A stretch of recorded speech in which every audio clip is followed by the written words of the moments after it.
Alright guys, we're back. I know it's been a little while since I posted a video. I haven't had a chance to work on the boat. I had a job change and stuff. I got promoted and got moved to another store. And so I'm trying to get into my new routine. I'm back to overnights. So, but what's been lagging since I haven't had to drive the truck that much is maintenance and upkeep on my truck. So this video today is going to be some maintenance that's long overdue for my truck that you always see that I pull the boat with.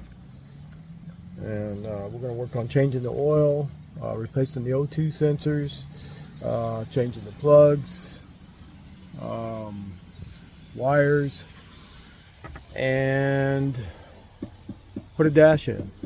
I found the dash in a salvage yard up the valley up in McAllen, and I've already pretty much got all the components together. I got it cleaned up, ready to go, because the one that's in this vehicle is pretty, you know, on these Chevys, it's a 2007 Chevy Silverado, and the dashes are notorious for cracking, and this one has a lot of cracks in it, and it's been long overdue. I've been looking for a long time to find one, and I've been unsuccessful because mine, I'll pan it over so you can see it, is the gray. And I found a charcoal one, which I'm going to replace it all in charcoal. But you can see the crack right here. When they put in this this airbag, because this airbag was on a recall here a while back. It's the one that that kills people. Or it was, it's not anymore, but whenever it discharges, it has metal in there, and it hit people in the face and kill them when it discharged in an accident. So when I took it in to have the dealership replace it, I already had a couple of cracks. Well, actually, I had a crack right here is all that I had. And then when they got a hold of it to replace this airbag, they broke the rest of this dash and all the way across there and into the middle of my where my defroster comes out. So they really messed it up really bad, and then I had an issue. It was done at Gilman over there, and I told them, hey, and they said, well, it was already cracked. So to them, it's a non-issue because it was already busted, so they're not going to do anything on it.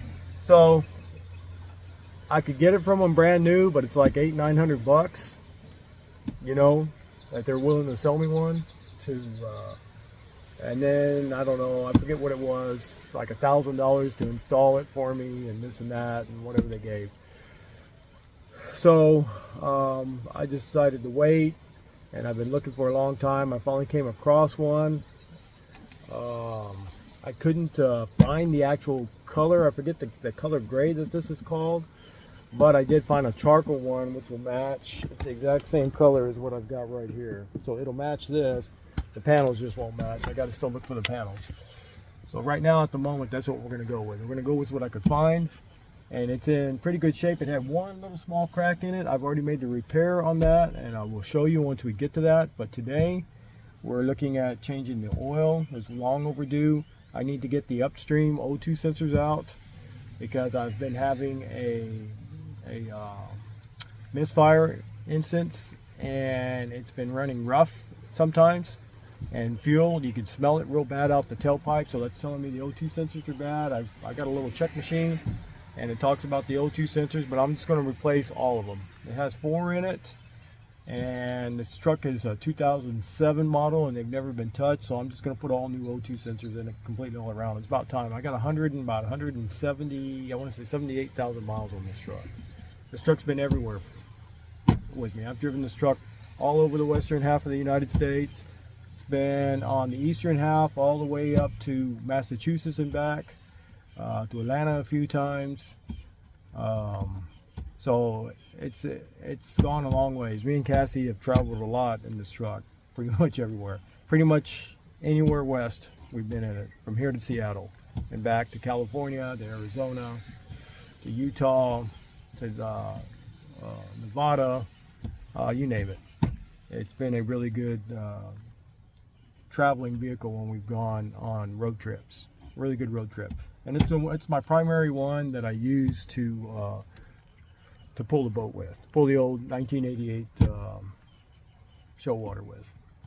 And I have 2 more projects in line. It's the only vehicle I have at the time. At one time, I had 6 trucks, 6 or 7 that were running, and I've sold most of them all off. All the running ones I have, and because I didn't think I was going to be needing them anymore, because I used to do a lot of landscaping. And now that I'm back on the road, I need to make sure I have a vehicle that is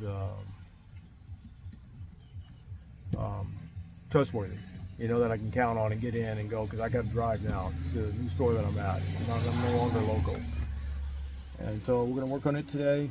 I got a project in the garage, a 71 K20, just like this truck, but a 1971 model that's getting there.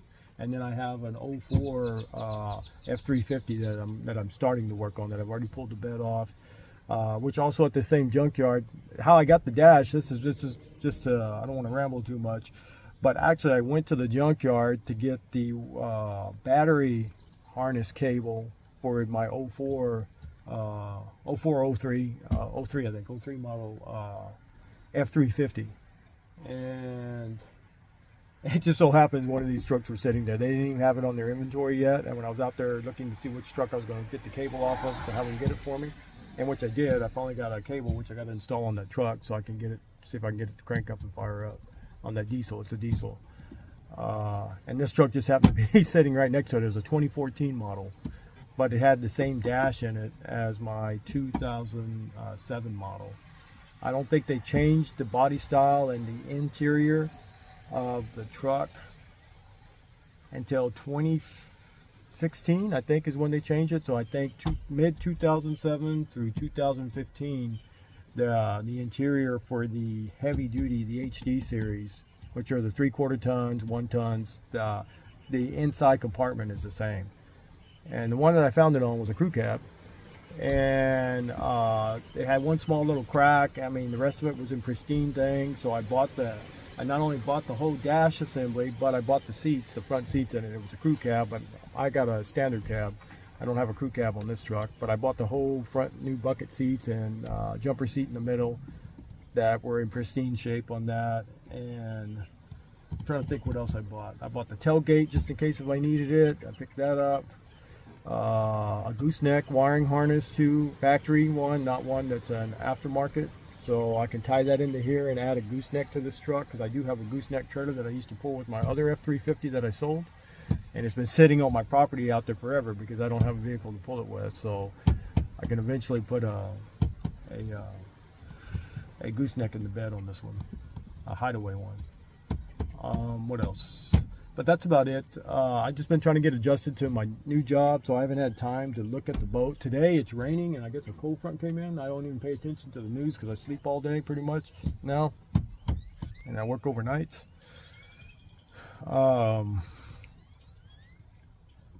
But it's pretty nice. I mean, it's just been raining, so we're gonna get at it. Let me show you what we're gonna be doing here, okay? All right, guys. All right, so let me close the door on the truck. Like I say, it's been pouring down rain, so I don't know if we're going to be able to fit the camera up under here so you can see what I'm doing. I'm going to try. So it's pretty straightforward. I mean, whoa, let's get the camera up under here. Any maintenance, upkeep, you know, when you got to do maintenance and upkeep. So first things first, it's overdue for an oil change. So to save money, I pretty much, every night when I'm pressed for time, I'll take it in and have somebody do it, but most of the time I do it myself. Like I was pressed for time the other day, a couple of days ago, and I stopped off at an oil change that I normally where I do take it, and it was at the end of the day, and they gave me the excuse that supposedly their credit card machine was down, so that they weren't taking any credit card payments, that I'd have to pay in cash, and I didn't have cash because it used to cost $100. It's over $100 to have the oil changed every time if I take it. If I do it myself, I want to say I have probably, I don't know, about $60, $70 in it. I think that's what it costs. The oil's pretty expensive nowadays. It used to be real cheap, but when they refined it, it has become very expensive. So I've already broken loose the oil drain tube, and I've already broken loose the filter. So we're going to drain the oil first. I'm going to position my tray underneath there, and we're going to take this off, and we're going to take care of that first thing. Get the oil out of the way, get it drained, and then we'll put the plug back in, and then we will remove the oil filter.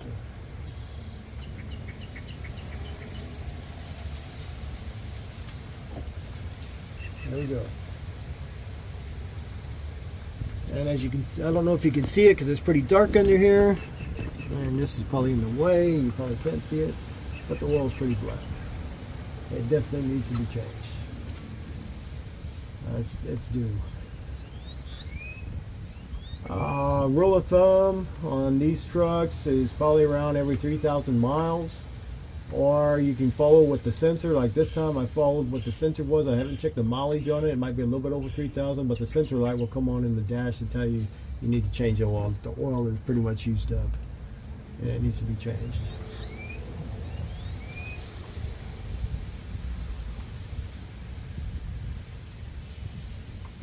So, and there it goes. Now that it's dropping, one thing I don't like, the oil drops back to here and then it starts to run all over the bottom of the frame, like you see right there. That's just a design. When they designed this, I wish they would have put it a little bit further out so you wouldn't have that, but it is what it is. I do have a slight rear main seal leak on this thing. It's leaking a little bit. That won't get addressed until I redo the motor in this truck, because I'm not planning on buying a new truck because of how much trucks cost nowadays. It's crazy, especially now that they raised the interest rates. It's just crazy. I don't know why people go out and purchase that. I guess they must need to. But if you can avoid it at all costs, I would recommend fixing your older vehicle and just hanging on. Maybe another couple of years, 2 to 3 years. At least another 2 years. The prices should be coming down and the interest rate should be coming down. Because it's crazy. You can't even get a truck nowadays for MSRP. They're usually put all these add-ons and expenses to get it to the dealer, and the dealers are really taking advantage of consumers. This truck back in 2007, I bought it brand new from Tipatex Chevrolet in Brownsville when I was working at the Brownsville store down there on Boca, Chica. And the MSRP price was $36,000 back then for this truck, and since it was the last one that they had on the lot, they knocked $10,000 off, and I got it for 26 grand. And I just I'd already had my bank lined out to have a bank note, and I had my bank cut a certified check, and they just paid them outright. I didn't even want to deal with financing with Chevrolet or any of that stuff. And it's been a pretty good truck. It's not anything fancy. It's a 4x4, 3/4 ton. It's got a 6.0 gas engine in it. Because I had an F350 4x4 that had a 7.3 in it back then, so that was my big heavy hauler. And I didn't really need this. This was just more like my backup and driver, daily driver.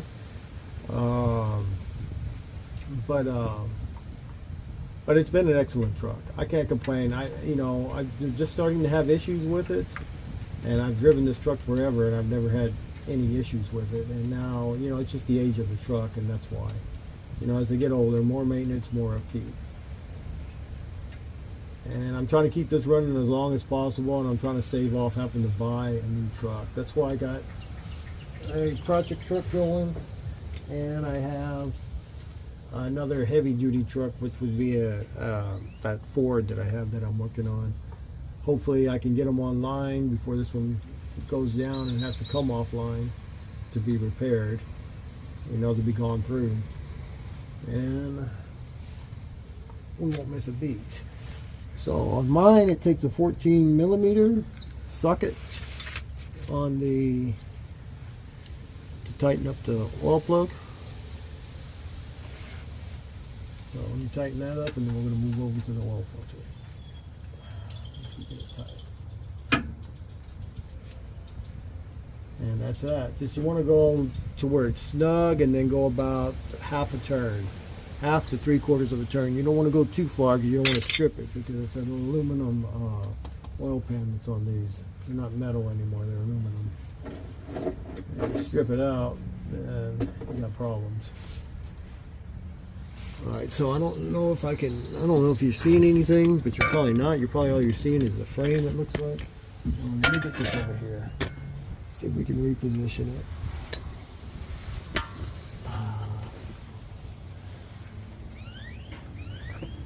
Hang on, guys. Oh, alright, there we go. So, oil filter is here. I usually use K&N is what I usually use. That's a very good oil filter, but I was not able to get it this time. And then my next one is Mobile One. That's the one that I have for this to change it. K&N and Mobile One are the two top filters. When it comes to oil filters, to filtrate your oil and keep all the elements from wearing out your bearings and stuff. They're very good. Very good high-end filters. I think they're about 20 bucks a pop, I want to say. Either one, they're about the same price, about 20 bucks. It's well worth the money, man. You should never go cheap on oil, and you should never go cheap on your oil filter. Because that's part of the heart of your engine, man. If you want your engine to last long.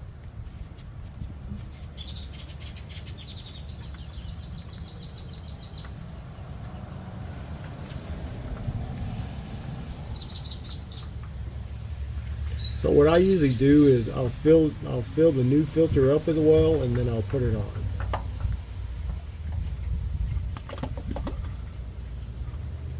So we'll just put that in the oil for now. And I usually collect the oil. I'll collect it, and after I put the new oil in the truck, I'll put this old oil back in the bottles, and then eventually, once I get enough collected together, I take it into a disposal site and have them recycle the oil and have it redone. That's usually how it's done for me. It's usually how I do it.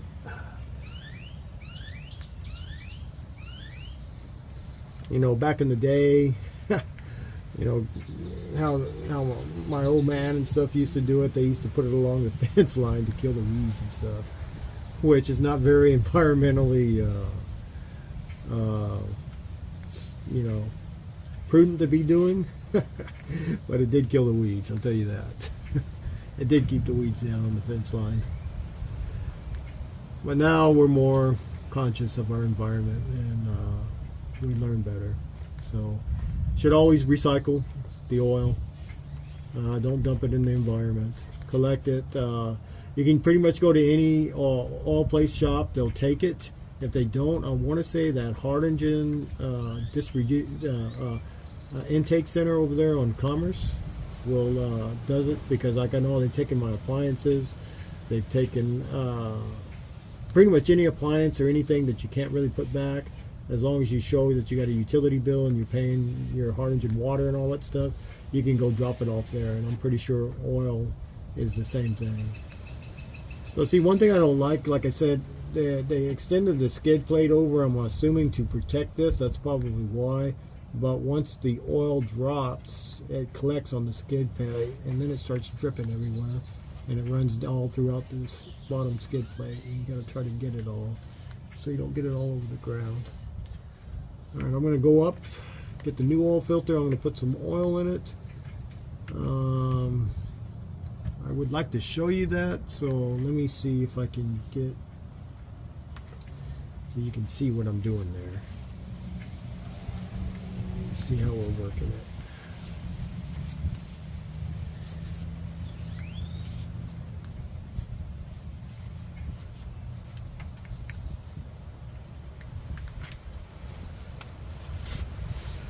So come on over here. I'm going to take you up top again so we can take a look.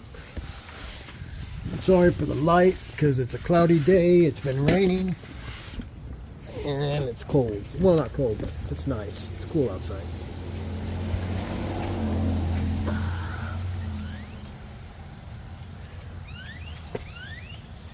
So I'm going to put you on hold for a minute. Okay, so we got the oil filter here. We got the oil.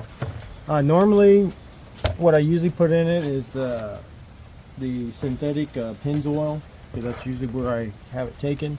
But when I went to O'Reilly's this time, they had their synthetic oil, and I checked the rating. It's just as good. It's got all the correct numbers that you're looking for, and they had it on sale, so I bought their oil this time. As long as it's a good synthetic oil, yeah, you'll be fine. You just don't want that cheap stuff,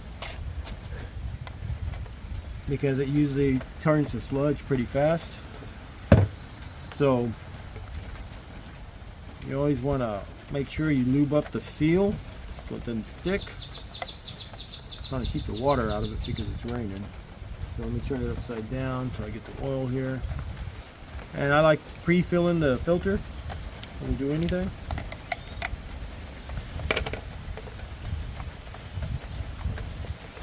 So I'll take the filter, we'll fill it up.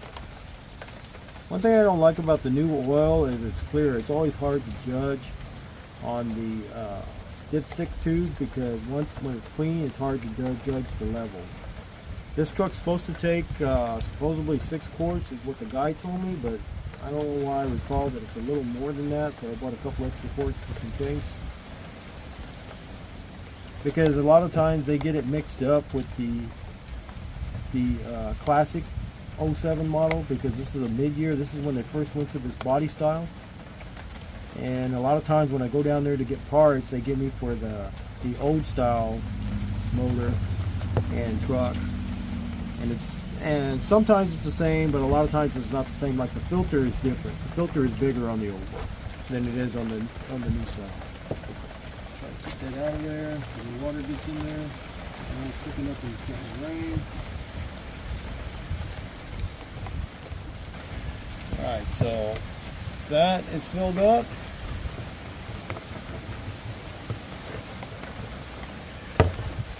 Phone out of the rain. It's getting pretty wet.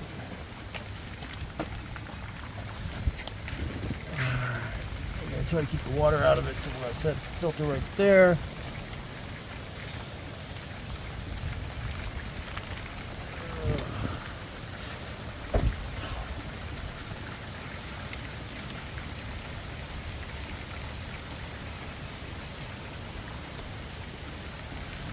This is not the best day to be doing this. I was going to do it yesterday, but I had other things to do, and I figured, well, I'll let the truck cool off, because I don't like working on it when it's hot, and it'd be easier to change all this stuff out. And then I get up, and it's pouring down rain out here. All right, so over here, right there. So you can see it.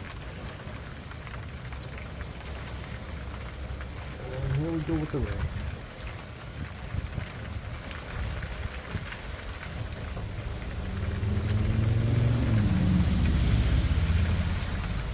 Keep the filter as straight as possible. And we will turn it on up there. Turn it on.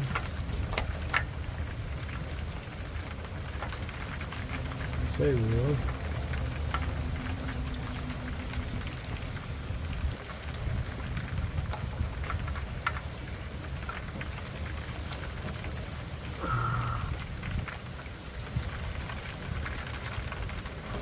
There it is.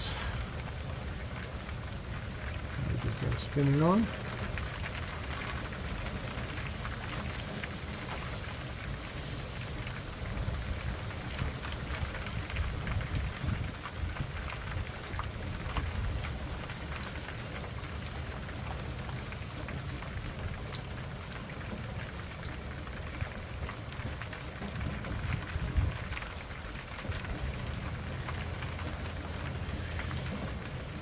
Usually about 2.5 turns, where it just feels snug. Same thing.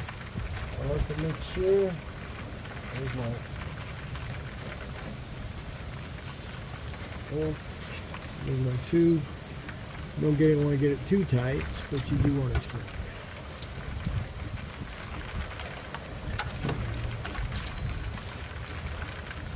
1,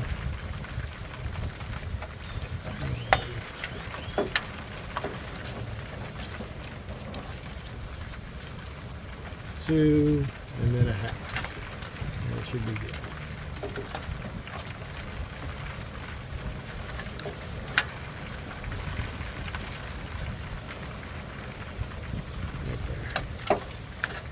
And that's that. And it's just filling it up with oil after it stops raining.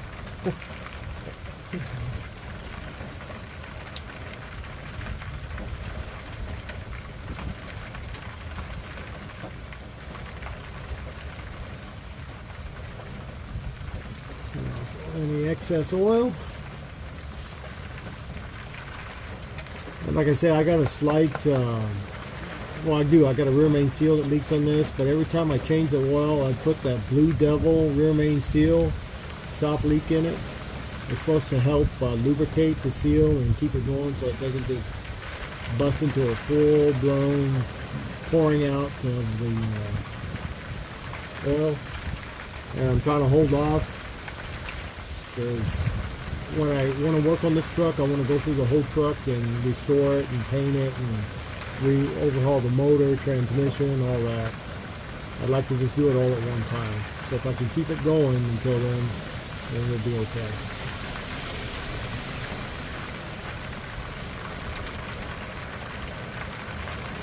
Oh, it's really coming down now. It's raining big time.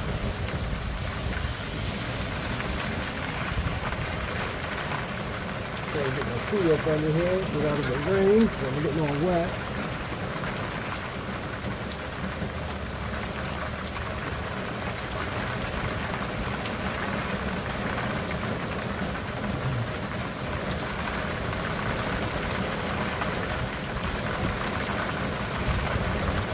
Like I say, this is definitely not the best day to be doing this, but I need to get it changed because I'm driving every day.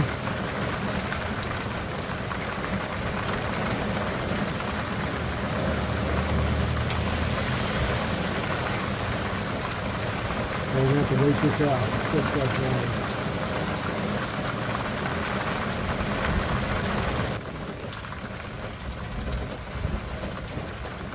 It's coming down pretty good. I mean, we need the rain. I'm not going to complain.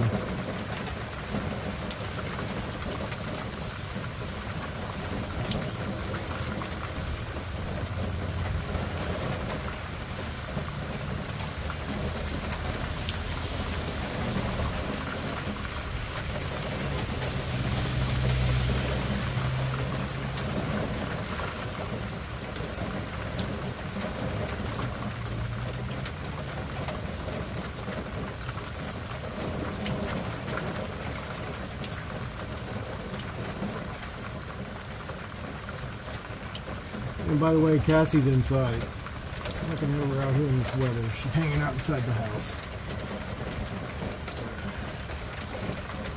Or normally she'd be here with me, working on the truck.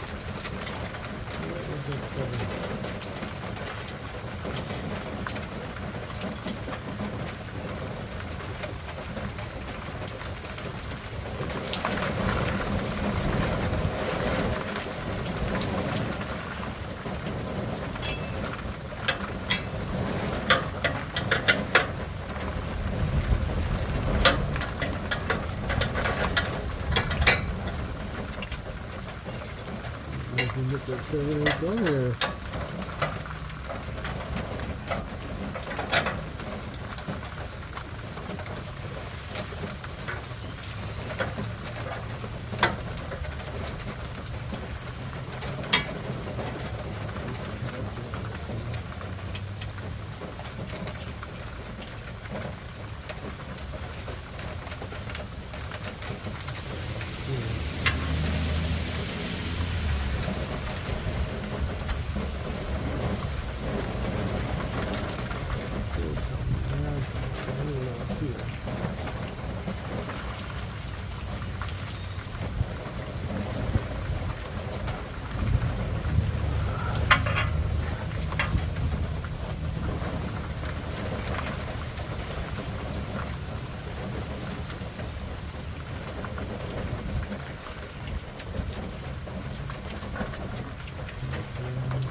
looking at this upstream O2 sensor on the passenger side of the truck. It's got a safety connection on it. Let's see if I can get to it. Let's see how it goes.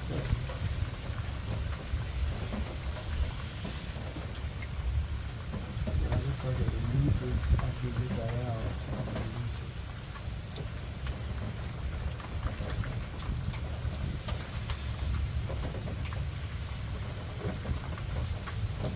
I don't know if they come that way. I'm thinking, I haven't looked at the one in the box. I'm thinking maybe it's just a glue clip. I'll take off and it comes out that way.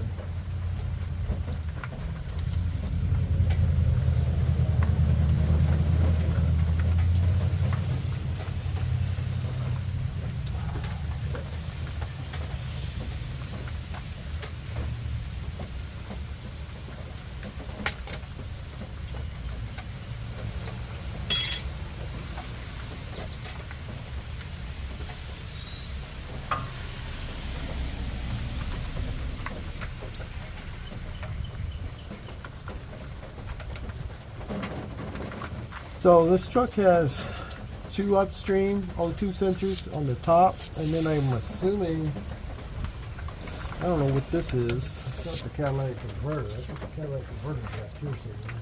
Oh, I guess it is. Okay. Learning something new every day. Okay, so this truck has two catalytic converters on it. It's got one here on this side and one on this side, and then it pipes together and goes to the back to the muffler and then out the end. So it's got two upstreams and it's got two downstreams.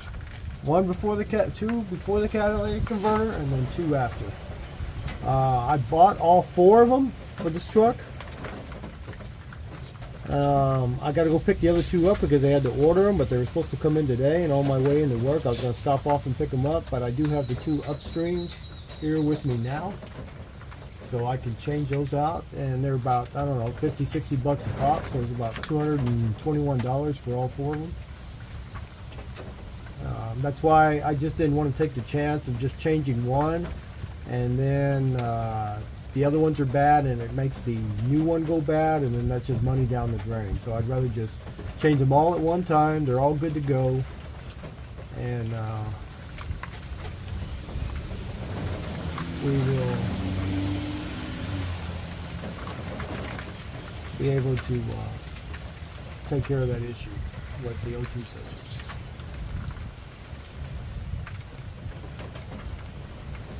So I need to look in the box to see what kind of connector it has, where it comes off, before it disconnects. But we need to finish putting the oil in the truck first. So it's kind of died down. We're going to go back up top and we're going to put the oil inside the engine.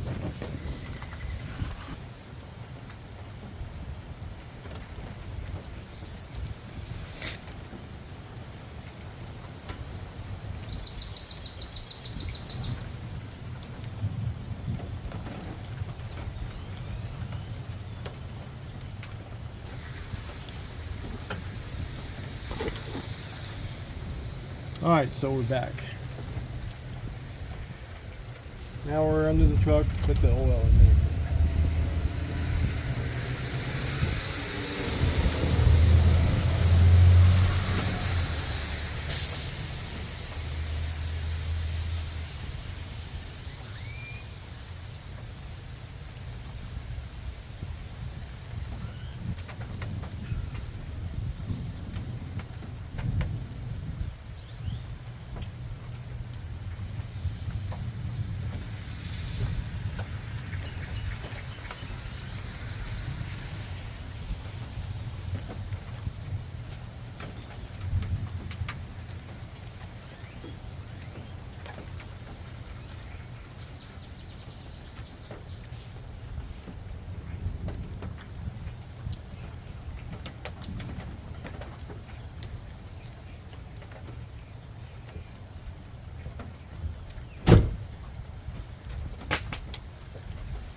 Supposedly this truck takes 6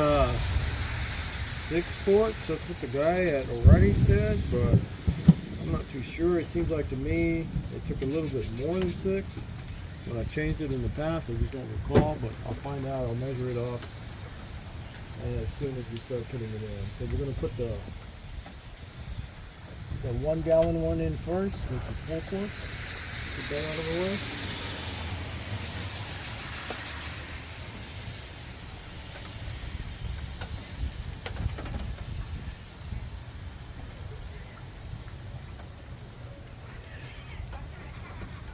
So, right here we take this off. Put that there for now.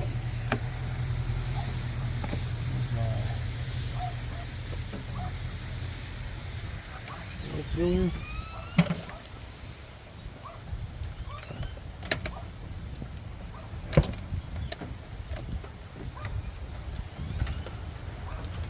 Of course, it would be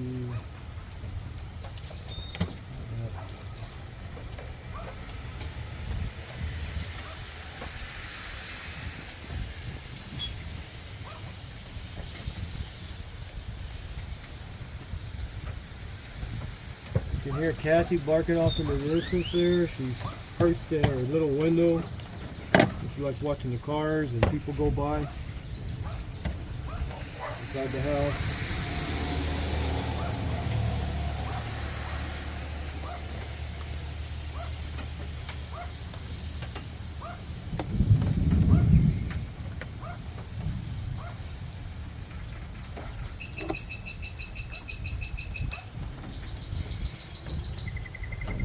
So, let's put the oil in it.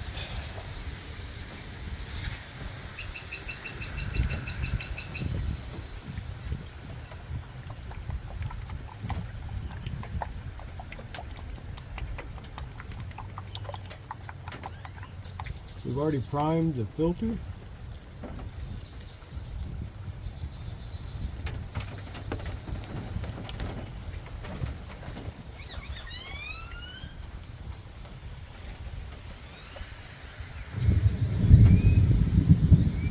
So that's 4 quarts right there.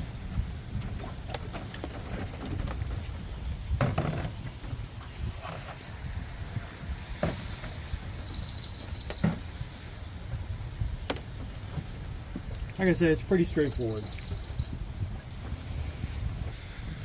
Hear that? Right there? That one's totally sealed. It hasn't been opened. So I'm lucky I bought a couple of extra quarts just in case. That one's definitely going to get returned.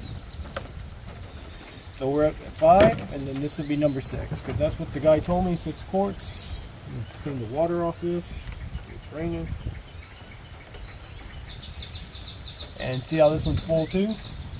And the seal hasn't been broken, so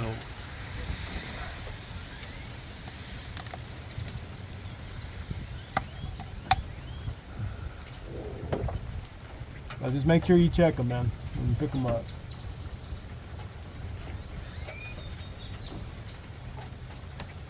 Alright.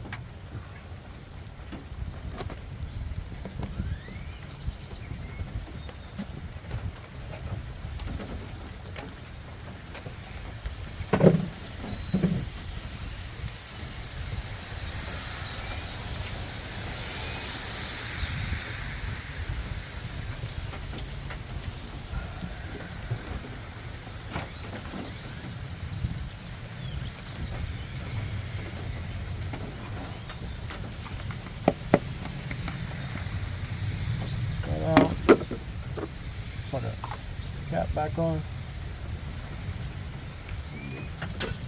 Hold the oil off it. And you know, you have different markings on different things, but as you can see, mine has these holes 1, 2, 3, 4, 5. So you want to make sure it's all the way up to the last hole.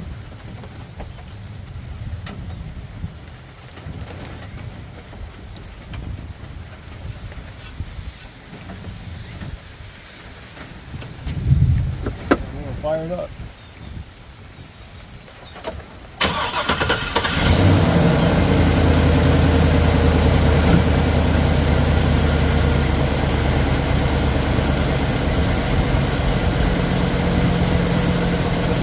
I let it run for a few minutes. And I check the oil. I got a battery poster that needs to get addressed. It's got some corrosion on it. Is that just something we need to take care of so it becomes an issue?